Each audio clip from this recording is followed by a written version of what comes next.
administration. I'm not in support of anybody, but I just feel that God should bring the right person in. We members converge from various 6 political zones of the country, and also some aspects of the diaspora. We had members from the UK and from Canada, I suppose, at the time. We converged, we were worried about the state of the nation at the time. We brainstormed on the way forward in terms of dealing with the prevailing national issues as at the time. Some of them we recognized included, but not limited to, the issue of high level of insecurity, impunity, grand corruption, collapsed economy, almost collapse, institutional decay, unemployment, and very poor pace of infrastructural development in the country. These were the main concern that we felt that something must be done. We can't continue to keep watching and passing by. Being that concern, the outcome of that gathering is what led to this our initiative organization, which we specifically coined to reflect what is actually missing, or the lacuna within the whole system that is causing us all this derailment in the national development. So what we did, we come out of the concerted effort. We consider it necessary to raise awareness that will guide the voting class during the presidential elections in 2015. On the basis of that, we supported the present administration in ensuring that it succeeded in in winning the victory of the 2015 election. And that's the background, that's where we started from. But aside that, the underlying mission, like I've said, apart from the concerns, our focus, our vision, our mission is primarily to actually promote good governance. And so it is not that the government also, that you just disregard this issue of dividends. No, we have seen that also translating.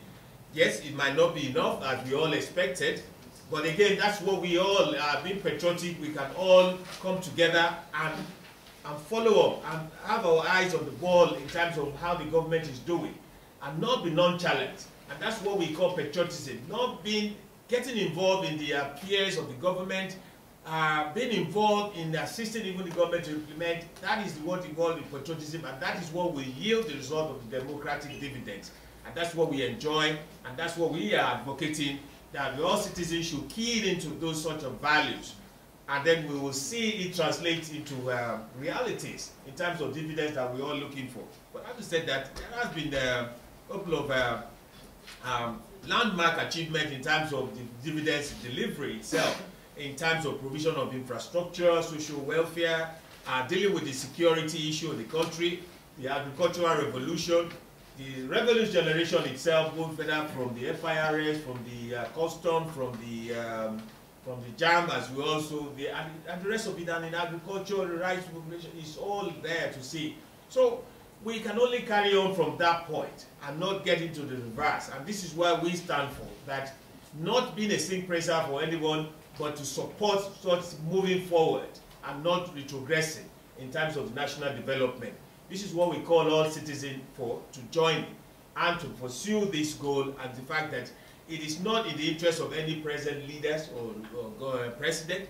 It is for our own benefit, that we want to ensure that our future generation will also key into this, and we will always succeed, rather than we involving ourselves in a sort of venture that we know is going to revert us back to where we started off, and where the whole point of exercise that we're trying to move away from.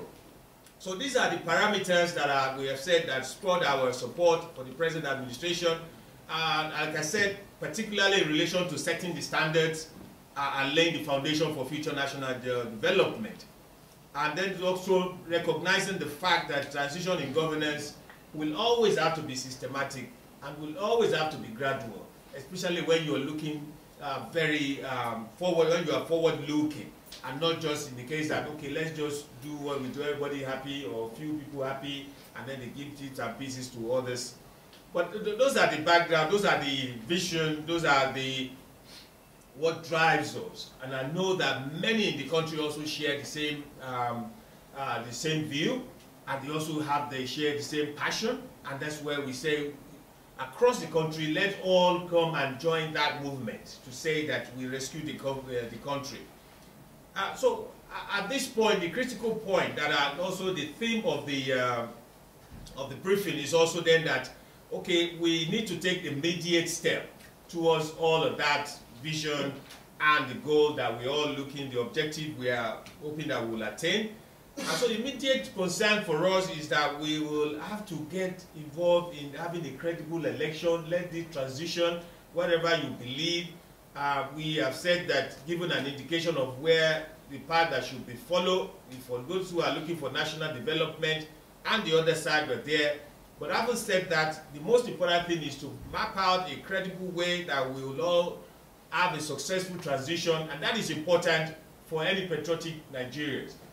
And what we have recognized for us, this forum is meant to hinge in that point finally and clearly, that for this credible election to happen, that will lead to nation building and continuity in governance in terms of rapid development and progress in terms of foundation laid, we all have to take a bit of responsibility in ensuring that this happens. If you don't take on board the fact that there has been a lot of internal crisis even within their government in relation to legislative and the executive powers, and that has grown across, and that's what you need to remind us. Let's just be objective in a way. But we're against all that. They have to pass the necessary laws. They have to pass the budget in terms of the legislature. And we're all aware, we were all a witness to what the hustle that has been back and front between the legislature, even within the same government. That itself, we can say that, yes, you're knocking yourself on the paw, but I'm not. Only because you have to recognize the background of where this government, the APC, started from.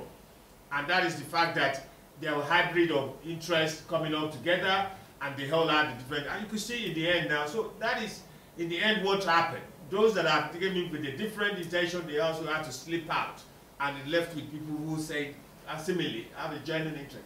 So the internal issues that are not helped as well. But against all of that, we're saying that it's clear that it has achieved that so much. But without going so much, otherwise you will appear that I'm the mouthpiece. We're far away from that. Our position is actually beyond supporting any government. We also stand by to critique the government in any ground that they have not. And that is what we position ourselves in terms of patriotism. So that much I can say. In terms of the promises, I do not know specific what you said, but again, everything works out on the basis of whatever the resources, whatever the budget, the appropriation process, and the rest of it that has come to. But apart from that, we also witness to the fact that a lot of infrastructural development, the agricultural revolution that I've alluded to in my submission, these are all the talking point of success that we see, and we are only to that extent that we said yes, they have actually at least succeeded to a very large extent.